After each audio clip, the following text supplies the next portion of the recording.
akhlak orang Islam itu sebenarnya aslinya dari salat. Kenapa? Alladzi yaraka hina taqumu wa taqallubaka fi sajin. Allah melihatmu nak ketika berdiri salat. Allah melihatmu ketika ruku. Allah melihatmu ketika sujud. Kalau Allah melihatku dalam salat, berarti di luar salat pun Allah melihatku terus. Kau jaga lisanmu, kalau aja akhlakmu, otomatis gak bisa berkata-kata.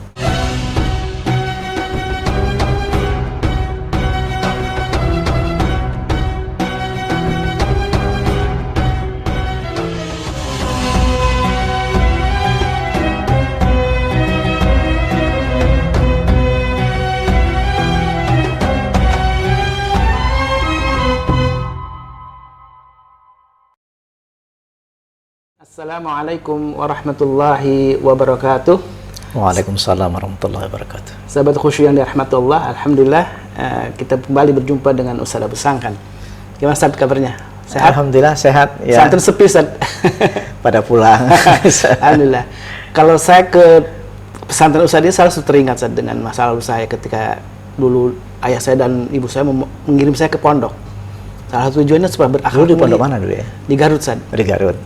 Salah satu tujuannya itu untuk ya supaya jadi anak yang soleh gitu ya, berakhlak mulia gitu kan. Itu salah satu tujuan anak-anak dikirim ke pesantren. Dan sekarang ini banyak orang tua yang risau daripada mengirim ke sekolah umum, mendingan ke sekolah ke pesantren katanya.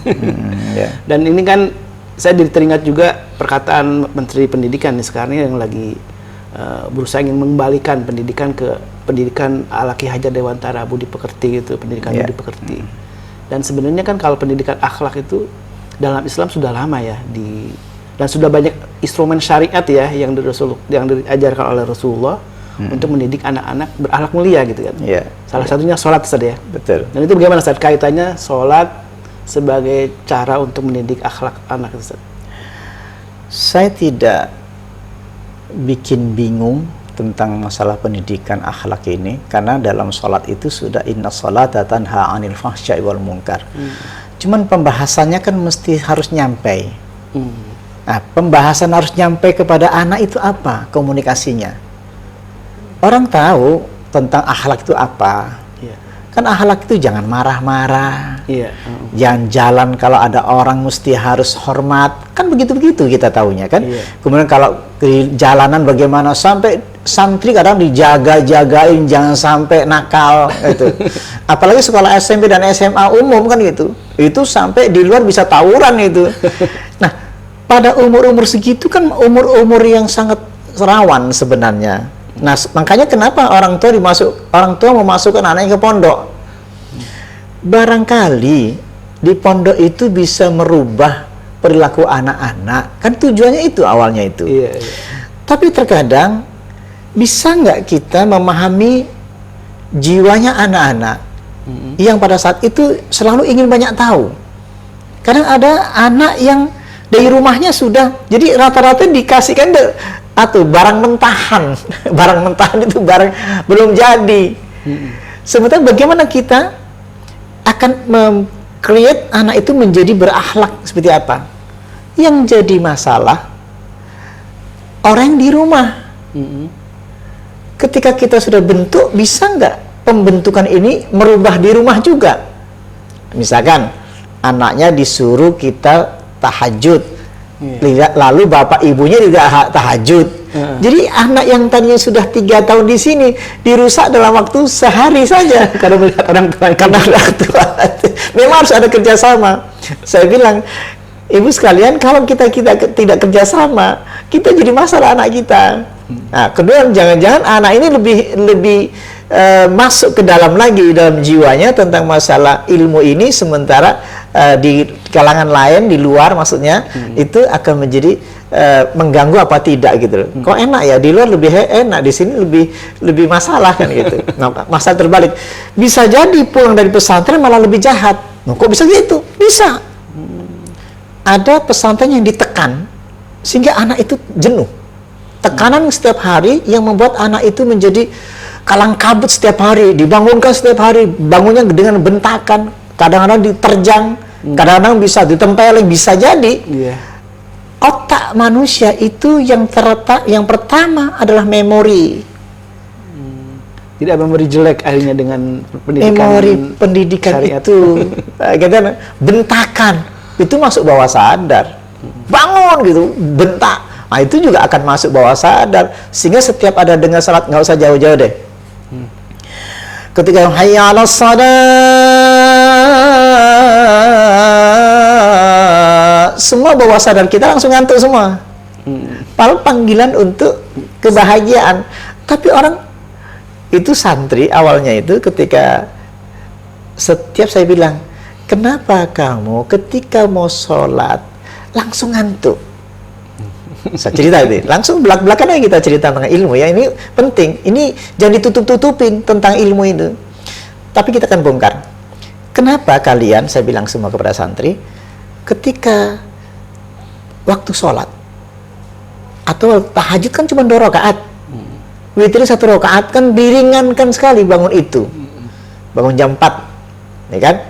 Kemudian tahajud 2 rakaat, witir 1 rakaat. Lalu salat tahajud, salat subuh. Itu mata itu kelihatan sekali berat sekali. Sangat berat. Tapi anak bisa begadang jam 2, jam 1 malam, dia bisa melek. Main game. Main game gitu kan. Dia bisa kuat karena game itu seperti itu. Jadi otaknya bergerak, bekerja. Kenapa? Saya cerita. Ketika kamu waktu sholat 2 rakaat itu tidak kuat. Betapa hebatnya otak manusia ketika memerintahkan untuk tidur ketika sholat 2 rakaat. Itu anak-anak santri itu ketika sujud bisa nggak balik lagi tuh, masih sujud saja, imamnya sudah salam, dia masih belum duduk itu, gitu. Sampai makanya saya pelan-pelan, ayo bangun lagi, wudhu lagi, karena batal. Ketika tertidur dalam sholat itu batal. Oke. Bayangkan dalam 1 tahun kita proses anak-anak itu, bisa nggak anak itu bisa melek? Apa yang menyebabkan dia melek? Apa yang membuat dia ada seger kembali? Pertama, memori bawah sadarnya itu yang mesti diisi kembali, ada kenikmatan di dalam rukuk dan sujud. Dimasukkan ganti memori. Memori yang tadinya awal secara bawah sadar, maka ketika dia duduk zikir langsung tertidur. Bahkan begitu assalamualaikum warahmatullah, assalamualaikum warahmatullah, begitu duduk sebentar, subhanallah, zat, itu ngorok. Tapi anehnya, begitu dia selesai zikir, seger. Wah, hebat nggak? Otak itu bisa memerintahkan dengan mendadak untuk seger. Saya bilang, ini nggak boleh main-main. Saya bilang itu, kenapa kalian setelah assalamualaikum selesai, kemudian habis zikir selesai, lalu seger lagi? Saya tanya, saya ajak komunikasi, kenapa seger? Nggak ada Ustadz, seger aja katanya. Oke? Ketika habis kita ngajinya ngantuk. Ketika sudah mulai main, dia seger lagi. Di kamar itu rame. Padahal waktu sholat isya itu ngantuk. Tapi ketika setelah isya kita masuk kamar, mereka seger, rame sekali, seger. Nah, saya biarkan dulu, ceritakan. Jadi perintah di otak bawah sadar itu seperti rasa takut. Contoh, rasa takut kepada hantu. Tengah malam kamu keluar dari ruangan ini, jam 1 malam. Itu ada di otak kita merintahkan untuk merinding. Dan merinding itu gitu loh. Terus rasa takut kalau sendirian. Tapi kenapa ketika ada 10 orang kamu tidak takut? Berarti dari pikiran. Setiap ada gelap malam, jam 1 atau jam 2 malam, engkau merasakan ketakutan itu. Itu perasaan takut. Ketika sholat, begitu ada jam sholat, ada perintah untuk merintahkan untuk tertidur. Namanya dihipnotis oleh dirinya sendiri. Tidur, saya contohkan anak menggendong anak kecil. Orang tuanya itu suka menggendong, tidurlah oh anakku, kayak gitu. Di ayun-ayun anak itu bisa tertidur. Jadi otak itu ketika diayun dia tidur. ketika panggilan azan subuh, panggilan azan zuhur, jadi ternyata salah kalau mengatakan subuhnya ngantuk. Ternyata kalian zuhurnya pun ngantuk, asarnya pun ngantuk. Berarti ini ada yang salah Di otaknya. di otaknya. Berarti kita setting ulang. Saya bilang, yuk kita bangunkan lagi otak kita bahwa dalam otak itu ada perintah. Maka di situ ada bahagia. Tenang, kau duduk dingin, tenang dulu, rasakan tenang itu di otakmu. Yuk ketika berdiri tenang, tundukkan kepalamu sampai merasakan kamu tenang hatimu. Ayo rukukkan yang lama. Saya kasih tahu, lihat di bagian kakimu, di otot tendonmu, kamu rasakan, luruskan punggungmu. Saat lurus punggung, maka otak kamu rekam itu. Kamu harus ikhlas. Kalau tidak ikhlas, dia tidak akan berhasil. Maka ketika rukuk, luruskan punggungmu. Idza raka'a basata dhahrahu hatta law subba 'alal ma' lastaqarra. Nabi kalau rukuk, punggungnya lurus, ilmunya dimasukkan. Nabi kalau rukuk, punggungnya lurus. Terasa di kaki, ketarik. Iya, Nabi rukuknya, saya terapi. Nabi rukuknya dalam sunnah tahajudnya lamanya dengan surat Al-Baqarah. Ayo rasakan, ini akan baca Al-Baqarah. Jadi anak itu tidak akan mikirin bentar lagi i'tidal. Dia bayangkan dia akan rukuk selama setara dengan Al-Baqarah, An-Nisa, Al-Imran. Dia sakit, rasakan sakit itu di otot tendon sampai terasa, maka air oksigen akan lancar dengan baik, darah pun lancar mengalir. Masukkan ilmunya ke otak, anak itu mau. Apa dampaknya? Semua anak pesantren di Transmatika, santri-santri saya, itu rukuknya lama-lama. Karena dia udah bisa menemukan kenikmatan itu ya. Ilmu dulu. Ilmu dulu. Sujudnya juga lama. Sajdatan la yarfa'u ra'sahu anha hatta yalqah. Sampai kamu sujud, biarkan kepala terisi oksigen di otakmu, darah mengalir lancar, ilmu dimasukkan dulu. Dalam sujud itu tempat yang paling dekat dengan Allah. Faqtirud doa, Minta sama Allah gitu ya. minta sama Allah. Jadi ilmu minta itu saya tanamkan Ketika sujud ya. ketika sujud, ketika kita baca Rabbi firli warhamni wajibuni, saya tanamkan makna-makna bacaan itu. Sini ada kalimat urzukni. Saya bilang, apa cita-citamu? Tanamkan. Cita-citaku ingin jadi dokter. Cita-citaku pengen jadi kiai. Cita-citaku ingin seorang ekonom. Cita-citaku ingin jadi sesuatu yang terbayang di otakku. Ternyata salat itu ketika ditanamkan apa yang diinginkan, wali abdi masa'ala, dan untuk hambaku apa yang kau minta. Biasanya saya sebelum sholat saya cerita dulu. Saya akan baca iyyaka na'budu wa iyyaka nasta'in. Ya Allah, kepada Engkau aku menyembahmu dan aku minta tolong padamu. Pikirkan apa yang kau inginkan sebentar lagi. Kasihan mamamu, kasihan papamu, dia nyari uang untuk kamu. Bayangkan dulu. Oke, nanti pun untuk fungsi rezekimu yang hari ini yang akan kau minta nanti, yang dikabulkan sama Allah, akan difungsikan kamu nanti kuliah. Doamu yang sekarang ini akan difungsikan nanti kamu kuliah kemana. Ilmu itu yang masuk. Nah, ini pendidikan akhlak. Akhlak kepada Allah. Bagaimana akhlak kepada Allah? Kamu akan berakhlak kepada manusia. Yang tidak ditanamkan dalam pendidikan itu akhlak kepada Allah, yaitu sholat. Yang itu pondasi awalnya saja. Itu kalau pada orang itu tipuan, hanya nunduk saja. Ini enggak. Kenapa? Akhlak orang Islam itu sebenarnya aslinya dari sholat. Kenapa? Alladzi yaraka hina taqumu wa taqallubaka fi sajin. Allah melihatmu nak ketika berdiri sholat. Allah melihatmu ketika ruku. Allah melihatmu ketika sujud. Kalau Allah melihatku dalam sholat, berarti di luar sholat pun Allah melihatku terus. Kau jaga lisanmu, kalau aja akhlakmu, otomatis gak bisa berkata-kata. Kadang-kadang anak itu ada yang bersiul. Sweet. Saya kejar, sini. Jaga, jangan bersiul. gitu kan? Ada banyak-banyak dari macam anak ini bermacam Atau belakang keluarga yang berbeda-beda. yang berbeda-beda. Tapi bagaimana kita satukan? Di mana tak menyatukan? Di sholat. Makanya saya manfaatkan sebelum waktu sholat kita ngobrol dulu.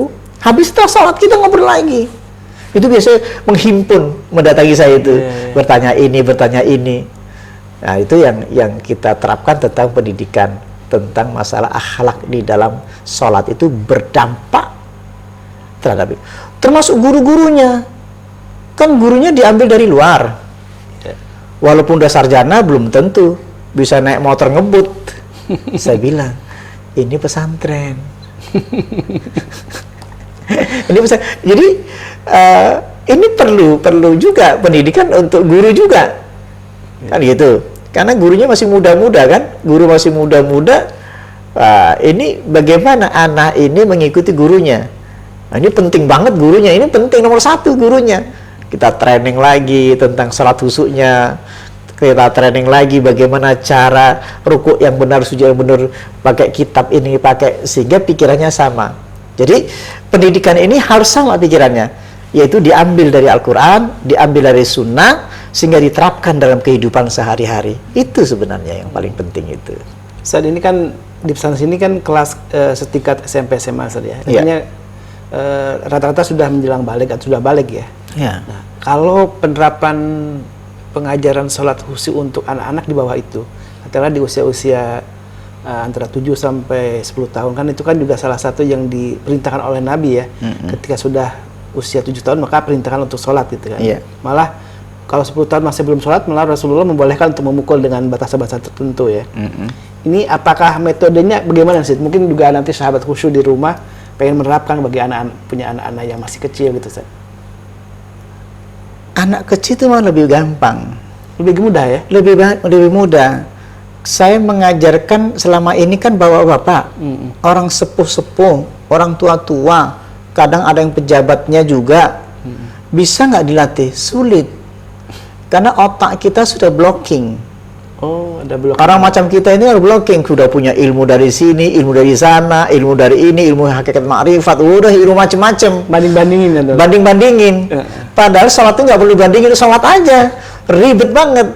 Contoh misalkan, dikasih tahu bahwa sholat itu mencegah perbuatan keji mungkar, masih bertanya. Jadi banyak pertanyaan terus. Jadi semakin banyak ilmu, banyak bertanya. Ada memang ilmu perlu ditanyakan, tetapi untuk diterapkan. Contoh, ketika ruku, orang itu menyerahkan otaknya, hatinya, perasaan semuanya. Agar apa sih? Agar hati menjadi tenang. Nah, tenangnya bagaimana? Bertanya lagi, tenangnya seperti apa? Jadi, itu misalkan contoh-contoh orang dewasa. Kalau anak kecil, ketika dia ruku, tadi kan, dari awal sudah dapat nikmat. Dari awal sudah diajarkan tentang Rabbi Firli, maafkan aku, warhamni, beri aku rahmat, wajibudni, warfa'ni, angkat derajatku, warzukni. Kebayang, warzukni. Anak-anak gampang, lebih masuk. Wahdini, buka hatiku, beri hidayah. Itu lebih gampang. Biarkan terjemahkan biasa saja, itu memori itu akan tersimpan dan masuk ketika dewasa. Masya Allah. Itu loh. Jadi ketika dihayati pembacaannya itu, justru memori itu akan masuk. Makanya tidak boleh ada pukulan, tidak ada boleh bentakan. Saya cerita kepada anak-anak. Saya memiliki seekor kambing yang baru beli, liar. Saya ceritakan, kenapa si kambing yang tadinya liar itu menjadi sangat jinak. Hanya berapa bulan si kambing itu bisa merasakan sampai ada sentuhan-sentuhan, tidak pakai ikat di lehernya itu. Gak ada kalau orang Madura tampar namanya, namanya? Ya. Tali ya. Kalau Madura tampar namanya. Tampar itu tali tampar namanya. Makanya itu harus ditampar. Kalau di kita tampar ditempeleng ya. Nah, itu. Maka pengaruhnya ada, sangat berpengaruh. tanpa diikat pun akhirnya lama-lama dia mencari saya. Si kambing itu bisa ketuk pintu loh. Dia berdiri, dia mau tidurnya di sini. Itu cerita betul. Apa penyebabnya? Sekresi, sentuhan, teori Pavlov. Teori Pavlov mengajarkan bagaimana sekresi air liur biar keluar dari air liurnya. Biasaan gitu ya. Biasaan. Makanya ketika lapar, dia kan keluarkan itu, air liur itu. Gitu ya. Anjing gitu ya. Nah, ketika lapar, dia tidak langsung dikasih daging. Tapi bersamaan itu daging dibunyikan bel. Ting ting ting ting ting ting. Setiap ada bel selalu ada makanan. Kalau di Ancol ada apa? Ikan lumba-lumba itu. Oh iya. Iya kan? Dikasih ting ting ting, itu sama teori Pavlov itu. Maka ini makanan, bukan bunyi-bunyian tapi makanan. Jadi otak dia adalah makan. Setiap ada bunyi ting ting, air liur ngalir. Kalau kita juga pernah ting ting ting ting, bakso keluar air liur. Dikeluarkan air liurnya. Ketika bunyi itu, maka bunyi yang menghasilkan aliran air liur, dopamin, enkapalin, serotonin, endorfin. Jadi setiap kita merasakan ada bunyi itu, rasa nikmat. Setiap ada bunyi ting ting ting bakso, langsung nikmat, keluar sekresi itu. Nah, si anjing tadi, teori Pavlov tadi, begitu ada bunyi bel, maka di otak dia adalah makanan. Pasti itu makan. Ting ting ting ting ting, makan. Nah, keluarnya itu sama dengan kita kebalik. Hayya 'alas shalah, pasti capek.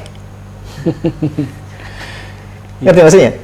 Capek, aduh, ngantuk. Langsung yang keluar bukan makanan, bukan sekresi tenang, bukan sekresi bahagiaan, tapi sekresi kepenatan. Kam min qa'imin hawdhuhu min sholati at-ta'abu wan nasab. Berapa banyak orang dapat sekresi capek, penat. Apa? Bukan dopamin dirasakan, adrenalin. Tekanan dirinya ya. Tekanan yang akhirnya aduh capek, penat, kayak gitu-gitu. Nah, pendidikan itu nggak sampai ke sana. Kita taunya ya udah syariatnya begini, ya betul. Tapi kan hasil penelitian, hasil bagaimana orang mendidik anak itu sampai berubah, bisa nggak dirubah? Makanya saya bilang banyak orang yang bisa, susah dirubah, walaupun udah dewasa, susah. Karena otaknya yang belum dirubah ya. Jadi bisa nggak? Kecuali ia mencoba untuk memahami, karena bisa saja dengan bertaubat, bisa saja dengan udah sadar, mulai sadar, aku tak mulai, bisa juga. Sampai ketika orang sudah dewasa kadang-kadang diajak ngomong santai kayak gitu. Makanya ini memang harus diajak ngomong santai, baru dia sadar, langsung refleksnya kembali. Insya Allah bisa itu. Jadi istighfar itu sebenarnya membuang memori masa lama. Iya. Ya? Makanya kan kenapa wadhkur rabbaka fi nafsika tadarruan wa khifatan wa dunal jahri minal qawli bil ghuduwi wal asal. Kita tutup dengan ayat ini. Wadhkur rabbaka fi nafsika. Sebutlah nama Tuhanmu dalam jiwamu, bukan lisanmu. Melalui jiwamu yang paling dalam. Jadi wadhkur rabbaka fi nafsika tadarruan, tadarru. Kalau ini tadarru itu berarti dalam banget. Wa khifatan, dengan perasaan takut itu dalam banget. Wa dunal jahri, dengan tidak mengeraskan suaranya. Karena apa? Yang mau dipakai yang di dalamnya. Bisa nggak itu mengangkat, disimpan di otak itu dalam memori? Bisa. Dengan tidak mengeraskan suaramu, lirih-lirih. Bisa. Yang kita coba ya, zikir. Nah itu masuk ke otak, disimpan oleh otak, pengalaman baru, sebuah zikir yang menenangkan yang disimpan di memori kita. Maka ketika Allahu Akbar, rasakan, terasa tenang itu dari memori. Nah sekarang banyak memori, banyak. Uzkurullah dzikran katsira, uzkurullah dzikran katsir. Bolak-balik, ingat Allah sebanyak-banyaknya, ingat Allah sebanyak-banyaknya. Akhirnya apa? Memorinya mengisi memori tenang terus-menerus. Allah tenang. Begitu Allah langsung tenang. Harus punya pengalaman batin. Dan untuk anak kecil lebih mudah karena memorinya Bisa. belum banyak. Belum banyak, enak. Langsung kasih tenang. Langsung ke situ nah, Masya Harus Allah. sujudnya enak. Udah bilang, oh banyak. Unik-unik laporan dari orang tuanya mengatakan, anakku sholatnya lama-lama semua. Iya. Malah orang tuanya ya tuh. Gitu aja barangkali ya. Mas Ustaz, jazakallah khairan. Jadi sahabat khusyuk yang dirahmati Allah, tadi kunci yang disebutkan oleh Ustaz itu menarik karena harus ada sinkronisasi Ustaz ya, antara pendidikan di sekolah di pesantren dengan di rumah. Ya. Ketika di sini diajarkan untuk oleh khusyuk dalam sholat, maka di rumah pun harus tetap dipraktekkan, dan orang tua tentu yang harus mampu ya membimbing anak-anaknya, bukan hanya di pesantren juga di rumah saja. Iya.